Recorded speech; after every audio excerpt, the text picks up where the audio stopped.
बिना संघर्ष कोई महान नहीं होता, बिना कुछ के जय जयकार नहीं होता।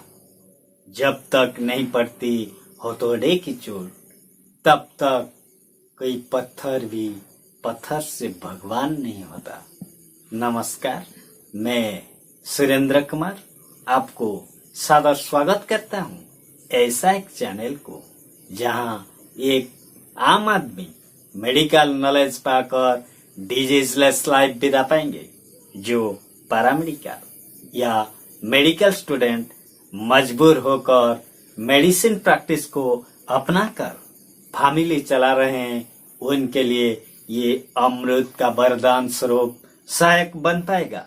तो आज ये world research knowledge of doctor आपको एक प्रकार का ज्ञान आपके सामने उपस्थापन कर रहा है। आशा है कि ये वीडियो आपके हृदय को स्पर्श करने के साथ साथ आपका इनकम को कई गुना करने के लिए आपको नया दिशा दिखाने में कामयाब बन पाएगा। इस उद्देश्य को पूरा करने के लिए ये सुरेंद्र कुमार आपको दे रहा है ये अट्रैक्टिव नॉलेजियस वीडियो, जिसका नाम the medicine which are used to cure disease of digestive system part 2।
Hydrogen potassium ATPase enzyme को निष्क्रिय कर देती है। यह एंजाइम पैराइटल कोशिकाओं पैराइटल सेल ऑफ स्टोमक द्वारा पेप्टिक अम्ल के स्राव के लिए अति आवश्यक होता है। इस एंजाइम के निष्क्रिय हो जाने से पैराइटल कोशिकाओं से अम्लों का स्राव बंद हो जाता है। फलतः अमाशय व ड्यूडेनम में अतिरिक्त अम्ल आना बंद हो जाता है। स्पष्ट है कि यदि प्रोटॉन पंप को दबा दिया जाता है तो अमाशय व ड्यूडेनम में पहुंचने वाला अम्ल कम किया जा सकता है। अम्ल की मात्रा कम हो जाने पर नए अल्सर नहीं बन पाते तथा पुराने अल्सर के स्राव भरने लगते हैं। ये संदर्भ में निम्न औषधियाँ जैसे ओमेप्राजोल, लांसोप्राजोल, इस औषधियों का प्रयोग मुख्यतः रूप से पेप्टिक अल्सर, रिफ्लक्स एसोफेजिटिस के रूप में ये प्रयोग किया जाता है। तो आइए ये जो हमारा प्रोटॉन पंप इनहिबिटर ये क्या काम करता है और शरीर में ये किस तरह काम करता है, इसके ऊपर भरपूर ज्ञान पाने का तरीका को अपनाएंगे। तो ये जो दिखा गया है हाइड्रोजन पोटासियम एटीपेज, ये क्या होता है? ये जो एटीपेज ये एंजाइम ये क्या है? ये पैराइटल कोशिका जो पेरिएटल सेल ऑफ स्टोमक, इसमें से ये आपका हाइड्रोक्लोरिक एसिड सिक्रेशन होता है। ये पहला वीडियो में इसके बारे में आपको अच्छा तरह समझाया था। तो ये पेरिएटल सेल से आपका हाइड्रोक्लोरिक एसिड सिक्रेशन होता है। पेप्टिक अम्ल के स्राव के लिए अति आवश्यक होता है। तो आपका पेप्टिक स्राव, जो पेप्टिक अम्ल, जो हाइड्रोक्लोरिक एसिड, ये जो स्राव ये होने के लिए जरूरत होता है हाइड्रोजन पोटासियम एटीपेज एंजाइम। ये तीनों को लेकर आपका जो पेप्टिक अम्ल ये स्राव होता है। ये तीनों के बिना ये आपका जो पेप्टिक अम्ल बन नहीं सकता। तो ये पेप्टिक अम्ल स्राव के लिए जो अति आवश्यक है, इस एंजाइम के निष्क्रिय हो जाने से पैराइटल कोशिकाओं के अम्लों का स्राव बंद हो जाता है। तो ये तीनों को बंद कर देने, तीनों का अमाउंट को बंद कर देने से ये क्या होता है? आपका जो पेप्टिक अम्ल स्राव, ये जो आवश्यक चीज को बंद कर देने से ये आपका जो पेप्टिक अम्ल सिक्रेशन नहीं हो पाता है। इस एंजाइम निष्क्रिय हो जाने से पैराइटल कोशिकाओं के अम्लों का स्राव बंद हो जाता है। फलतः अमाशय व ड्यूडेनम में अतिरिक्त अम्ल आना बंद हो जाता है। तो आपका पेट के अंदर घाव बन चुका है। तो इस घाव को ठीक रखने के लिए, इस घाव को आगे बड़ा घाव न बन पाए, इसके लिए आपका जो हाइड्रोक्लोरिक एसिड, जो अम्लता को बैलेंस करना बहुत जरूरत है। आपका एसिडिटी बैलेंस नहीं रहेगा तो घाव ज्यादा बढ़ जाएगा। तो इस घाव को ठीक ठाक करने के लिए ये हमारा जो साइंटिस्ट होते हैं, ये रिसर्च से पता किए हैं कि ये हाइड्रोजन पोटासियम एटीपेज, इसको कम कर देने से आपका पेप्टिक अल्सर स्राव भी बंद हो जाता है। तो ये इसके हिसाब से आपका जो प्रोटॉन पंप इनहिबिटर को प्रिपेयर किए हैं। तो ये निष्क्रिय हो जाने से पैराइटल कोशिकाओं अम्लों का स्राव बंद हो जाता है। फलतः अमाशय या ड्यूडेनम में अतिरिक्त अम्ल आना बंद हो जाता है। तो अतिरिक्त अम्ल नहीं आएगा, कम आएगा, तो ये स्पष्ट है कि प्रोटॉन पंप को दबा दिया जाए तो अमाशय या ड्यूडेनम में पहुंचने वाला अम्ल कम हो जाएगा, कम किया जा सकता है। तो ये अम्ल कम आएगा, तो अम्ल की मात्रा कम हो जाने पर नए अल्सर नहीं बन पाते, तथा पुराने अल्सर, जो अल्सर ऑलरेडी हो चुका है, पुराने अल्सर के घाव भरने लगते हैं। तो इसीलिए ये हमारा इस प्रॉब्लम को, जो पेट के अंदर घाव हो चुका है, आगे घाव नहीं बनने के लिए आपका ओमेप्राजोल, लांसोप्राजोल का प्रयोग किया जाता है। तो एसोफेजिटिस, हार्टबर्न, जोलिंजर एलिसन सिंड्रोम में किया जाता है। ये सब जो घाव रिलेटेड जो डिजीज होता है, पेट के अंदर जो घाव रिलेटेड डिजीज जैसे एसोफेजिटिस, हार्टबर्न, जोलिंजर एलिसन सिंड्रोम, ये क्या होता है, ये आगे जा नहीं पाने के लिए आपका जो प्रोटॉन पंप इनहिबिटर का प्रयोग किया जाता है। तो आइए ज्ञान का दृष्टि का रेंज को और ज्यादा बढ़ाएंगे। इसके बाद का सीरियल आता है अल्सर से सुरक्षा देने वाली औषधियां, ulcer protective drugs. Ulcer protective drugs में हमारा यूज होता है sucralfate, colloidal bismuth, misoprostol, mesalazine. तो आइए अल्सर से सुरक्षा देने वाली औषधियां, जिसको हम अल्सर प्रोटेक्टिव ड्रग्स बोलते हैं, ये कैसे हमारा शरीर में उपयोग होता है, किस तरह हमें प्रोटेक्शन देता है, इसके ऊपर भरपूर ज्ञान का तलाश करेंगे। यह औषधियां अमाशय से पेप्टिक अम्ल के स्राव को कम नहीं करती। इसका मतलब आप जानते हैं, जब हाइड्रोक्लोरिक एसिड सिक्रेशन ऑलरेडी हो चुका है, उसको निष्क्रिय करने के लिए हम जो एंटासिड प्रयोग करते हैं, तो ये एंटासिड की तरह काम नहीं करेगा।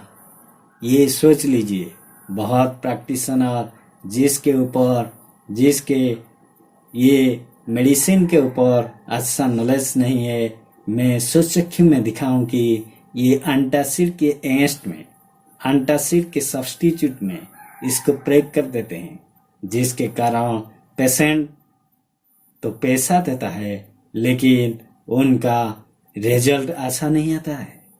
तो यह जानना बहुत जरूरी है कि यह औषधियां अमाशय से पेप्टिक अम्ल के स्राव को कम नहीं करती और न ही पहले से उपस्थित अम्लों को निष्क्रिय करती है। इसका मतलब जो पेप्टिक अम्ल स्राव को कम करने के लिए जो हम प्रयोग करते हैं, जैसे आपका पहले जो रानिटिडिन, फामोटिडिन, ये राबेफ्राजोल, ये सब इस तरह जो मेडिसिन हम प्रयोग करते हैं, इस तरह ये काम नहीं करेगा। और क्या, आपका पेट में ऑलरेडी एसिडिक हो चुका है, एसिडिटी का सिक्रेशन हो चुका है, उसको भी ये निष्क्रिय कर नहीं पाएगा। इसके ऊपर आपका भरपूर नॉलेज होना चाहिए।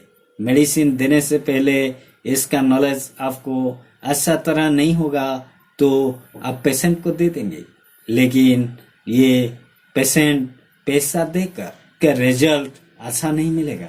तो इसके ऊपर मेडिसिन देने से पहले भरपूर नॉलेज लेना जरूरत है। बल्कि यह औषधियाँ आमाशय व ड्यूडेनम म्यूकसा पर एक रक्षात्मक सतह बना देती है। तो ये क्या काम करती है? ये क्या करता है, जो आपका अल्सर हो चुका है, ये अल्सर के संस्पर्श में जब पेप्टिक एसिड सिक्रेशन होकर इसके संस्पर्श में आएगा तो ये घाव को और बढ़ा देगा। लेकिन ये घाव को और बढ़ा नहीं पाएगा। इसको ठीक करने के लिए साइंटिस्ट ने ऐसा एक मेडिसिन प्रिपेयर किए हैं जो उस घाव के ऊपर ये एक सतह बना देता है, एक प्रोटेक्शन, एक लेयर बना देता है, जिसके कारण ये आपका पेप्टिक एसिड जो सिक्रेशन हुआ था वो घाव के संस्पर्श में आ नहीं पाएगा, जिसके कारण घाव और नहीं बढ़ेगा। इसके लिए ये मेडिसिन प्रिपेयर किया गया है, लेकिन ऐसा नॉलेज नहीं होने के कारण ये लोग इसको क्या करते हैं, एंटासिड की तरह प्रयोग कर देते हैं। तो फल से पेप्टिक अम्ल म्यूकस तथा अल्सर की सतह के संपर्क में नहीं आ पाता है। इन औषधियों के प्रयोग से नए अल्सर नहीं बन पाते और पुराने अल्सर के घाव आसानी से भर जाती है। इसका प्रयोग duodenum ulcer, gastric ulcer, gastritis, reflux, oesophagitis आदि में किया जाता है। इस संस्करण में निम्न औषधियों का प्रयोग होता है, जैसा सुक्राल्फेट, कोलोइडल बिस्मुथ। तो आपको यह मेडिसिन प्रयोग करने से पहले भरपूर नॉलेज रहना जरूरी है। तो इसका उपयोग उसमें किया जाएगा जो घाव को प्रोटेक्शन देगा। जिनके घाव ऑलरेडी हो चुका है या होने वाला है, उसको ये प्रयोग किया जाएगा। तो इस तरह पेशेंट को छोड़कर अन्य पेशेंट के ऊपर ये प्रयोग नहीं किया जाएगा, नहीं तो ये अच्छा काम नहीं करेगा। आपका जो सक्सेस रेट बहुत कम हो जाएगा। स्पेसिफिक डायरियाज, पानी के अतिरिक्त श्लेष्मा, मेकस, वसा व रक्त भी हो सकता है तथा रोगी का निर्जलीकरण, डिहाइड्रेशन भी हो जाता है। मल के साथ खनिज लवण तथा बहुत से उपयोगी पदार्थ शरीर से बाहर निकल जाते हैं, जिससे रोगी बहुत कमजोर हो जाता है। कभी कभी अतिसार के कारण रोगी की अवस्था गंभीर हो जाती है तथा उचित व शीघ्र उपचार न मिलने की स्थिति में रोगी की मृत्यु भी हो जाती है।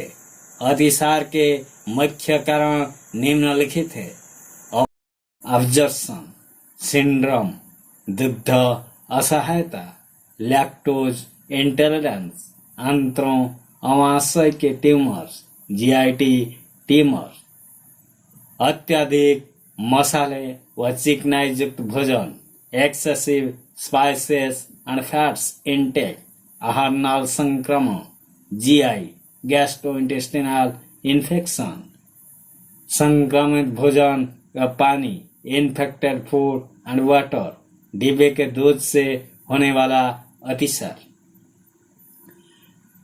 तो मोटा मोटी देखा जाए तो स्पेसिफिक डायरियाज जो होता है ये आपका जो इंटेस्टिनल इन्फेक्शन होता है, जो बैक्टीरिया आपके शरीर के अंदर घुसकर जो आपका डाइजेस्टिव सिस्टम को गड़बड़ कर देते हैं, जिसके कारण आपका डिहाइड्रेशन, क्योंकि उपयोगी शरीर के खनिज लवण ये सब बाहर निकल आते हैं। तो ये आने से शरीर का रिक्वायरमेंट फिलअप नहीं हो पाता है, जिसके कारण रोगी बहुत कमजोर हो जाता है। तो ये डायरिया हो जाने से यदि पेशेंट को जल्दी ही आपका डिहाइड्रेशन का ट्रीटमेंट किया जाए तो पेशेंट खतरे से बच जाता है। लेकिन ट्रीटमेंट नहीं देंगे डिहाइड्रेशन के तो अनदेख कर देंगे तो वो क्या होगा, आपका पेशेंट का मृत्यु का कारण भी वह बन जाता है। तो ये होता है आपका स्पेसिफिक एंटी डायरियल्स दे देने से ये आपका जो इन्फेक्शन हुआ है उसको ये ठीक कर देता है। तो कुछ कुछ लोगों का धारणा ये है ये जो एंटी डायरियल्स, स्पेसिफिक एंटी डायरियल्स जो टैबलेट होते हैं, ये आपका कंस्टिपेशन क्रिएट करता है। लेकिन एक्चुअली बात यह नहीं है। यह इन्फेक्शन, आपका इंटेस्टिनल जो इन्फेक्शन हुआ है, जो बैक्टीरिया घुसे हुए हैं, उसको मारने के लिए ये टैबलेट का उपयोग किया जाता है। लेकिन ये खाने से आपका जो पतला मल जाता था उसको मोटा ऐसा नहीं करता है। ये आपका जो मल का इन्फेक्शन को काट देने के बाद ये ऑटोमेटिक मल मोटा बन जाता है। अतिसाद निरोधी नॉन स्पेसिफिक एंटीडायरियल्स, यह औषधियाँ आहार नाल में उपस्थित सूक्ष्मजीवों जैसे जीवाणुओं पर, विषाणुओं पर कार्य नहीं करती, बल्कि आहार नाल पर विभिन्न क्रियाविधियों द्वारा कार्य करके डायरिया के उपचार में प्रयोग की जाती है। कार्यविधि के आधार पर इन्हें निम्न उपवर्गों में बांटा गया है। अवशोषक, ऑब्जर्बेंट, यह औषधियाँ आहार नाल से पानी को अवशोषित करके फूल जाती है, जिससे दोस्तों का पतलापन कम हो जाता है और संख्या भी कम हो जाती है। उदाहरणार्थ इसबगोला, साइलियम। तो ये जो चीज वेरी इंपॉर्टेंट थिंग, क्योंकि मैं प्रैक्टिकली इसबगोल भूसी को डायरिया क्षेत्रों में प्रयोग करता हूँ। जो बार बार दस्त जाते हैं, पतला डायरिया होता है, उनको मेडिसिन जो स्पेसिफिक एंटी डायरियल्स टैबलेट देने के साथ इसको जब मैं इसबगोल भूसी जो बनाना में और आपका जो गुड़ में मिलाकर प्रयोग करता हूँ तो इसका रिजल्ट बहुत अच्छा देता है। तो ये जो इसबगोल भूसी ये क्या काम करता है, वेरी इंपॉर्टेंट थिंग। ये जो इंटेस्टाइन में ये क्या करता है, अवशोषित करके आहार नाल से ये पानी को अवशोषित करके फूल जाती है, जिसके कारण ये पतलापन जो डायरिया में जो पानी जैसा मोशन जब जाता है उसको ये मोटा कर देता है। तो फूल जाने के बाद ये मोटा मोशन आता है। वेरी इंपॉर्टेंट थिंग, डायरिया में ये बहुत अच्छा काम करता है। तो आइए इस तरह जो हमारा डायरिया क्षेत्रों में सहायक चिकित्सा होता है इसके ऊपर दृष्टि देंगे। ये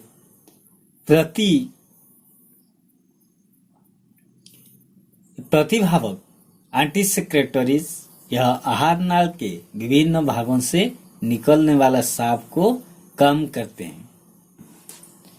तो हमारा जो इंटेस्टाइन होता है, इंटेस्टाइन से कुछ एंटीसेक्रेटरी प्रतिभावक एक रस निकलने वाला चीज, तो इससे जो निकलता है आहार नाल से विभिन्न भागों से निकलने वाला जो स्राव होता है, इस स्राव को कम करने वाला, क्योंकि जब इंटेस्टाइन इन्फेक्टेड हो जाता है, डायरिया से अफेक्टेड हो जाते हैं, तब ये आहार नाल से जो निकलने वाला स्राव का भी ये इम्बैलेंस हो जाता है। तो इसको ठीक करने के लिए जो मेडिसिन प्रयोग किया जाता है वो होता है सल्फासालाजिन, मेसालाजिन। इसका उपयोग निम्नलिखित अवस्थाओं में किया जाता है। यात्रियों को होने वाला अतिसार, तो ये ट्रैवलर्स डायरिया जो कि इन्फेक्टेड नहीं है, लेकिन इनके इंटेस्टाइन से स्राव जो निकल रहा है, जो हम पढ़े थे पहले, जो कि स्राव का इम्बैलेंस हुआ था आहार नाल जो इंटेस्टाइन से जो स्राव का इम्बैलेंस हुआ था, यात्रियों इसके कारण डायरिया में अफेक्टेड हैं। इस तरह डायरिया क्षेत्रों में ये सल्फासालाजिन, मेसालाजिन का प्रयोग किया जाता है।